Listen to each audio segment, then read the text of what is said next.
Hello everyone, I hope all are feeling. जैसा कि हम सभी को मालूम है कि अरावली हिल की कटिंग के लिए अलग अलग डेफिनेशन आ रहे हैं। जैसे बताया जा रहा है कि 100 मीटर से जो ऊंचे हैं वो अरावली हिल के अंतर्गत आएंगे, उनको नहीं काट के, और बाकी जो नीचे हैं उनको जो है काट दिया जाएगा। और इससे देखा जा रहा है कि काफी सारे दिक्कत का सामना करना पड़ सकता है, जैसे गुरुग्राम हो गया, दिल्ली हो गया, उत्तर प्रदेश हो गया। अगर उसको काट दिए जाते हैं तो जो भी रेत है राजस्थान साइड से, कहीं ना कहीं धूलकण जो है डायरेक्ट वहां पे आएंगे, और डायरेक्ट आने के बाद बाकी लोग जो है वहां पे उनको काफी ज्यादा दिक्कत होगा। अरावली हिल्स के बारे में एक और चीज जान रहता है, जो भी पानी है उसको सोखने का भी वो काम करती है direct in the process of, जो भी है वाटर का प्रोसेस, उसके द्वारा डायरेक्ट धरती के अंदर डालती है। ठीक है, और वहां से काफी सारे पानी जो है, एक बार सुखाड़ आई थी तो उनको भी वो कंट्रोल की थी। तो अरावली हिल अपने आप में काफी ज्यादा एडजस्टमेंट है और काफी ज्यादा बढ़िया है। तो इसको देखने के लिए हम लोग एक छोटा सा यहाँ पे आर्टिकल है उसको देखते हैं, और आर्टिकल के साथ ही देखेंगे आखिर उसको कटिंग से क्या क्या दिक्कतें आएगी और वहां पे रहने वाले लोगों को उनको क्या समस्याओं का सामना करना पड़ेगा। चलिए शुरू करते हैं। जैसे आपको दिख रहा होगा हरियाणा क्षेत्र, जैसे हरियाणा क्षेत्र में आते हैं गुरुग्राम, फरीदाबाद, मांडर, दक्षिण सोनीपत, और ये उत्तर प्रदेश का है। ये रहा अरावली पर्वत, ठीक है, ग्रेट ग्रीन वॉल, जो दिल्ली के साइड पड़ता है। अगर अरावली पर्वत को काट दिए जाते हैं तो जो भी राजस्थान साइड से धुलकण होते हैं कहीं ना कहीं डायरेक्टली पास होंगे आपके दिल्ली के साइड में, गुरुग्राम और नोएडा, बाकी सारी जगह होते हैं, जिससे जो है वहां पे डस्ट पार्टिकल्स काफी ज्यादा हो जाएंगे। अभी नहीं फैल रहा है, जैसे उतना ज्यादा डस्ट नहीं है, उसके बाद भी देखा जाए तो दिल्ली के साइड में प्रदूषण का क्या हाल है आप सभी को मालूम है। अगर इसको कटिंग कर दी जाए, माइनिंग कर दी जाए, उसके बाद क्या हालात होगा ये सब हम सभी को मालूम है, बट इस पर अभी विवाद चल रहा है। ठीक है, आगे देखते हैं हम लोग यहाँ।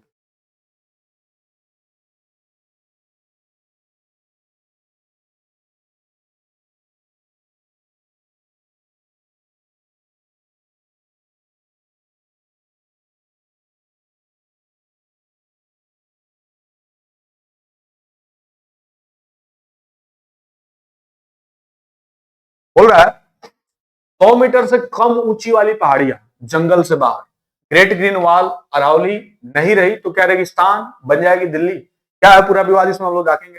अरावली पर्वतमाला जो भारत की सबसे पुरानी पर्वत श्रृंखलाओं में से एक है, खनन और अवैध निर्माण के कारण खतरे में है, और सुप्रीम कोर्ट ने हाल ही में इसकी कानून और बाकी सारी चीजों के बारे में भी बताई है यहाँ पे।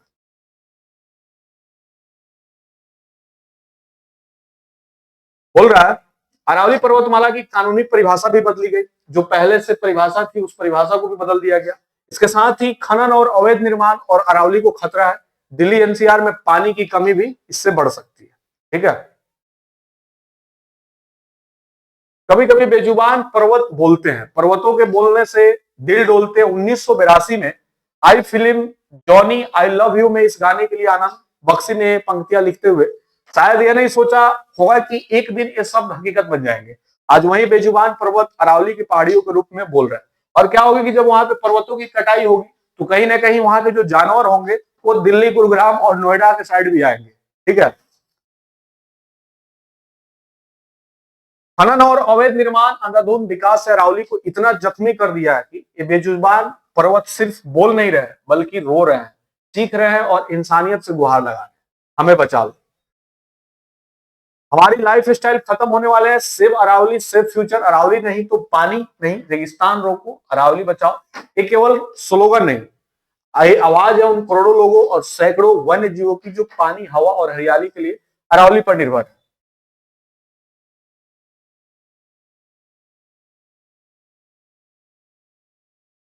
Great green wall of Aravalli के नाम से चर्चित ये पर्वतमाला न केवल भारत की बल्कि दुनिया की सबसे पुरानी पर्वत श्रृंखलाओं में से एक। हाल ही में सुप्रीम कोर्ट ने इसकी कानूनी परिभाषा बदल दी है। फैसले के अनुसार अब केवल 100 मीटर से ऊपर की पहाड़ियों को ही अरावली माना जाएगा, यानी कि जिनकी ऊंचाई 100 मीटर से जो है ऊपर होगी उन्हीं को अरावली पर्वत माना जाएगा। और इसमें एक रील भी वायरल हो रहा है जिसमें कहा जा रहा है जिस व्यक्ति की हाइट 6 फुट से ज्यादा होगी उसी को जो है इंसान माना जाएगा, जिसका कम होगा उसको इंसान नहीं माना जाएगा। ठीक है, तो यहाँ पे ऐसे करके परिभाषा जो है बदल दी गई है। इसका मतलब यह है कि पहले जो छोटी छोटी पहाड़ियां और जंगल इस श्रृंखला में आती थी उन्हें अब इससे शामिल नहीं किया जाएगा। कोर्ट ने यह भी स्पष्ट किया है कि जमीन के फैसले के लिए केवल ऊंचाई का पैमाना नहीं बल्कि रिकॉर्ड, अधिसूचना और वास्तविकता स्थिति देखी जाती है। क्या सुप्रीम कोर्ट के फैसले पर विवाद नहीं है? अरावली को खतरा इस फैसले से नहीं बल्कि इससे इस्तेमाल से है। सुप्रीम कोर्ट का फैसला एक कानूनी स्पष्टता है। अब इसकी नैतिक जिम्मेदारी सरकारों के हवाले में है। ऐसा इसलिए क्योंकि इस फैसले से राज्य सरकार और स्थानीय प्रशासन को जमीन की व्याख्या करने में ताकत बढ़ गई। एक बार और इस फैसले से जिस क्षेत्र को पहले जंगल और जैसा माना जाता था उसे राजस्व भूमि तो हम गैर वन क्षेत्र के रूप में देखा जा सकता है। अब देखने ये होगा कि राजस्व सरकारों के रिकॉर्ड तय करने के पैमाने क्या होंगे और पर्यावरण मंजूरी कितनी सख्त होगी। क्या है कि अरावली पर्वत की बात करें तो हर एक व्यक्ति तो वहां पे जा नहीं सकते, हर एक व्यक्ति अनशन कर नहीं सकते। तो इसको करने का अभी ट्विटर पे ट्रेंड भी चल रहा है, सेव अरावली हिल।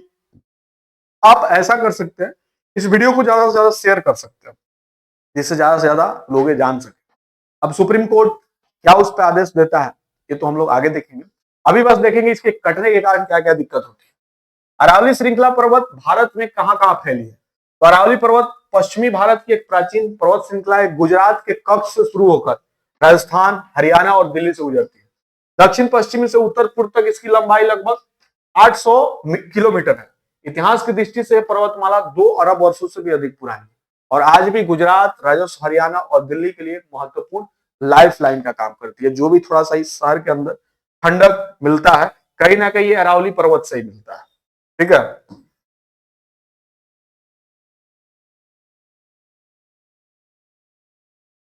अरावली पर्वत में वन्य जीव भी पाए जाते हैं। भाई कोई भी जंगल हो वहां पे तो वन्य जीव पाए ही जाते हैं।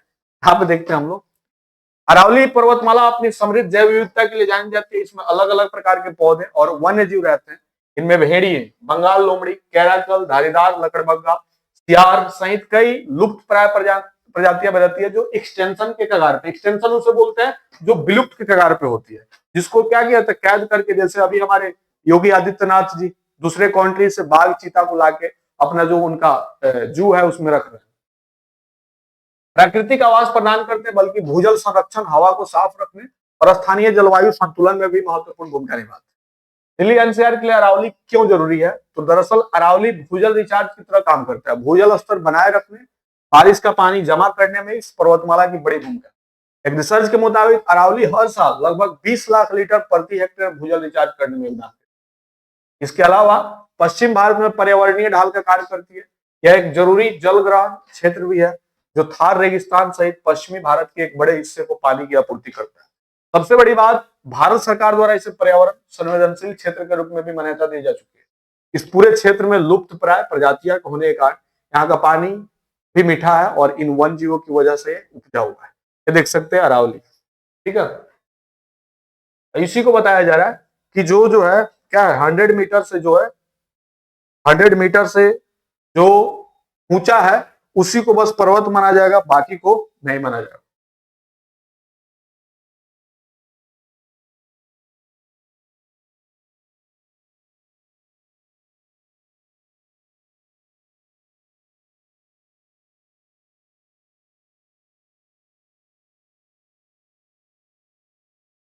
जैसे जो 100 मीटर होंगे यहाँ पे देख सकते हैं हम लोग, जो 100 मीटर होंगे, ठीक है, उनको जो है नहीं काटना है। ठीक है, और बाकी जो 100 मीटर से नीचे है, ठीक है, सपोज दैट 99 हो गए तो उनको जो है क्या करेंगे लोग, कटिंग कर देंगे। जो 99 हो, यहाँ पे कुछ टेक्निकल ग्लिच आ रहा है।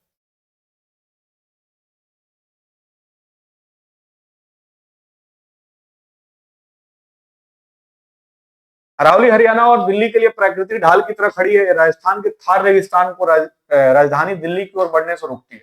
अब जो भी थार रेगिस्तान है वहां से काफी सारे जो सैंड होते हैं, वो सैंड जब हवा के माध्यम से दिल्ली, एनसीआर, गुरुग्राम इन सारे जगहों पे आते हैं तो उनको रोकने का काम भी ये करते हैं। अगर अरावली खत्म हो जाती है तो भूजल तेजी से घटेगा और दिल्ली के आसपास के क्षेत्रों में पानी की कमी बढ़ जाएगी। कुएं, तालाब और नदियां जल्दी सूखने लगेंगे। सिर्फ पानी ही नहीं, अरावली दिल्ली एनसीआर का डस्ट बैरियर और प्राकृतिक कूलिंग सिस्टम भी है। इसके बिना वायु प्रदूषण, गर्मी बढ़ जाएगी और अर्बन हीट आइलैंड इनफैक्ट तेज हो जाएगा, जिनसे गर्मियां और दिल्ली वासी के लिए अत्यंत और असहनीय